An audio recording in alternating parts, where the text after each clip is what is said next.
November 22nd, 1888. The St. Andrews Bay Pilot, New Brunswick, Canada. Another London horror. Body of a woman, terribly mutilated, discovered. Jack the Ripper once more. Enormous increase of the British Navy contemplated. Medical and police surmises. The police management discussed in Parliament. Something about Whitechapel. A last Friday night's London cable says, the doctors who have examined the remains of the latest victim of the murder fiend refuse to make any statement until the inquest is held.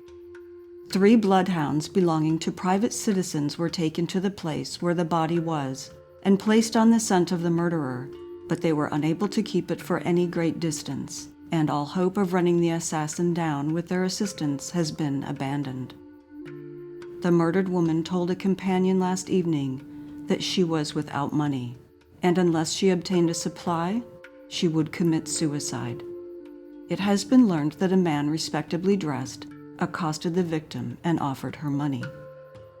They went to her lodgings on the 2nd floor of the Dorset Street house.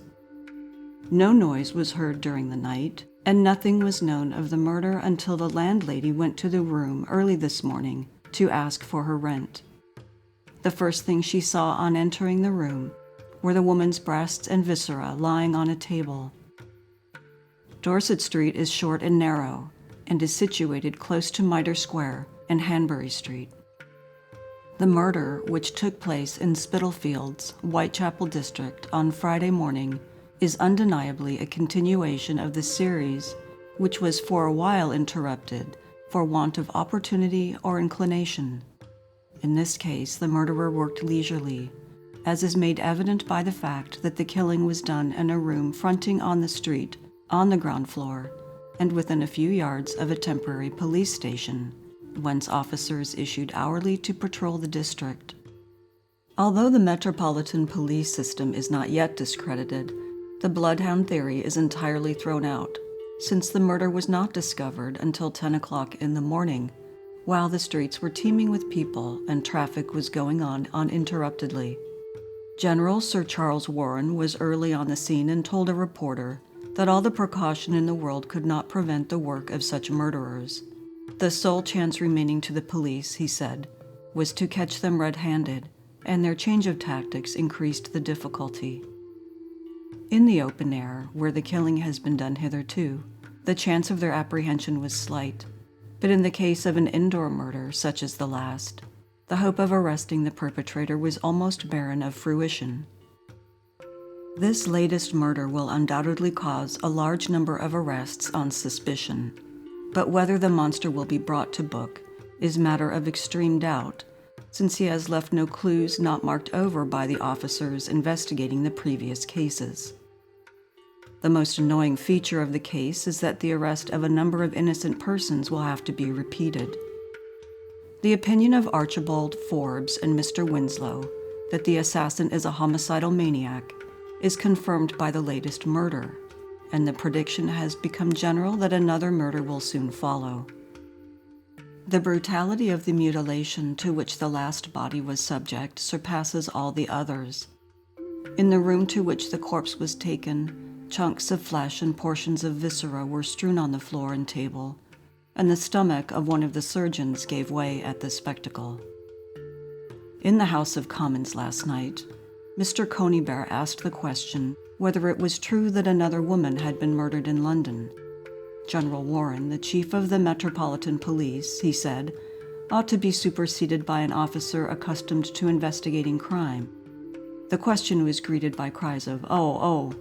The speaker called, "Order, order," and said that notice must be given of the question in the usual way.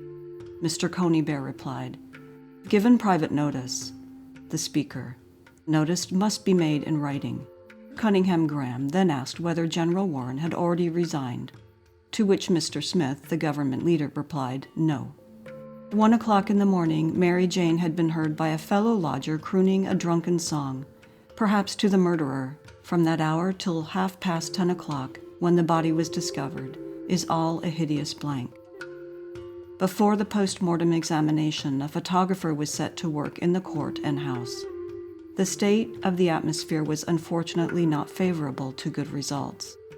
The photographer, however, succeeded in securing several negatives. The post-mortem examination lasted 2 hours and was of the most thorough character. Every indication as to the manner in which the murderer conducted his awful work was carefully noted, as well as the position of every organ and larger pieces of flesh. The surgeon's report will be of an exhaustive character, but it will not be made public until they give evidence at the coroner's inquest. Dr. Forbes Winslow says the murder is the work of the same homicidal lunatic who committed the other crimes in Whitechapel. The harrowing details point to this conclusion. Whitechapel is, I fear, becoming a much maligned district. It is not altogether the modern Alsatia that, from much we have lately heard, many people may naturally infer it to be. It is a quarter of eastern London containing not less than 60,000 inhabitants, but it is the most thickly populated and the poorest part of London, and the criminal element here is proportionately large. To a stranger, by day, the place has no other appearance than that of a very busy, crowded neighborhood, full of large warehouses and stores, and the streets so blocked with traffic that a timid person may be a quarter of an hour waiting for a chance to cross the road.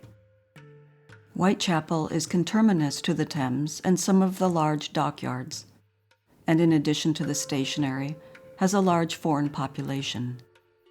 In the evening is the time to see Whitechapel to advantage, when the large houses are closed down, and the hum of traffic has hushed for the day. Then the women without bonnets and the men without coats take their ease in the street, in front of the bars, and at the theaters that throng the neighborhood. On Saturday evening the place is en fête for 3 reasons.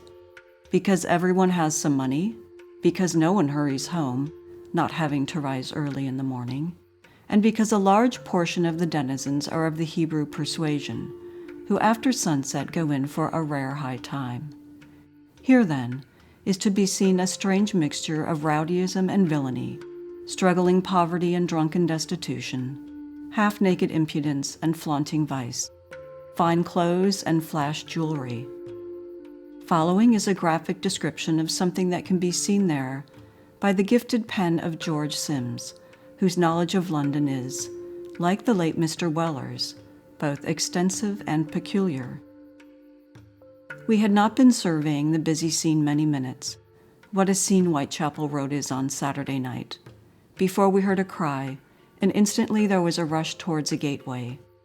It was only 2 ladies quarreling, but as we hurried up a small boy saluted us with a grin and exclaimed, "'Ere ye are, governor, this way to the murder, triple murder up this court." There was a roar of laughter, and the true cause of the case being ascertained, the crowd dispersed. The border line between the horrible and the grotesque has grown very fine in Whitechapel of late. There has probably been a revulsion of feeling, and the inhabitants have relieved their overstrained nerves by laughing. Certainly last Saturday night, although another murder was confidently expected, the general body of sightseers and pedestrians were making light of the matter. Along the pavement, which for many a mile is hedged with shooting galleries and various arrangements based upon the 6 throws a penny principle, plenty of hoarse-voiced ruffians were selling a penny puzzle, in which the puzzle was to find Jack the Ripper. Jack was upon every tongue, male and female, last Saturday night. The costermonger hawking his goods dragged him in. The quack doctor assured the crowd that his marvelous medicine would cure even Jack of his evil propensities, and at the penny shows, outside which the most ghastly pictures of the 7 victims, all gashes and crimson drops, were exhibited, the proprietors made many a facetious reference to the local terror. Just past the Pavilion Theatre, we came on a gentleman who was standing in the roadway and banging on an empty bloater box with a big stick. As soon as he had obtained an audience, he delivered himself as follows: "Tenny brews, if there's any gent as was here when I give tenny brews for the Cesarewitch, I'd be very much obliged if he'd come forward. I give everyone as bought my envelope tenny brews when he was 20 to 1, and now I've got another envelope here what's got the winner of the Cambridge. If there's anyone as hears my voice tonight as was here when I give it, he'll p'raps say so. I ain't Douglas All, and I ain't Jack Dickinson, but my brother's the head jockey in a big racing stable, and my information's the best as money can buy, though I sell it in Whitechapel for a penny. I belong to Whitechapel, and I like to do my neighbors a good turn. I ain't Johnny the Ripper, I'm Johnny the Tipper. Roars of laughter in the crowd. Yes, Johnny the Tipper. What give your tenny brews? And here I've got the winner of the Cambridge at 20-1, and it's 1 penny. Johnny the Tipper then went round with his envelopes, but evidently he hadn't a racing audience, for the sale was slack, and, cursing his blooming luck, Johnny put his hands in his pockets and took the certain winner of the Cambridge off with him to another pitch. I'm afraid he hadn't backed his Cesarewitch tip for himself, as he was in the last stage of raggedness, and as he turned away I heard him mutter that he'd been out 6 hours and hadn't earned his doss yet.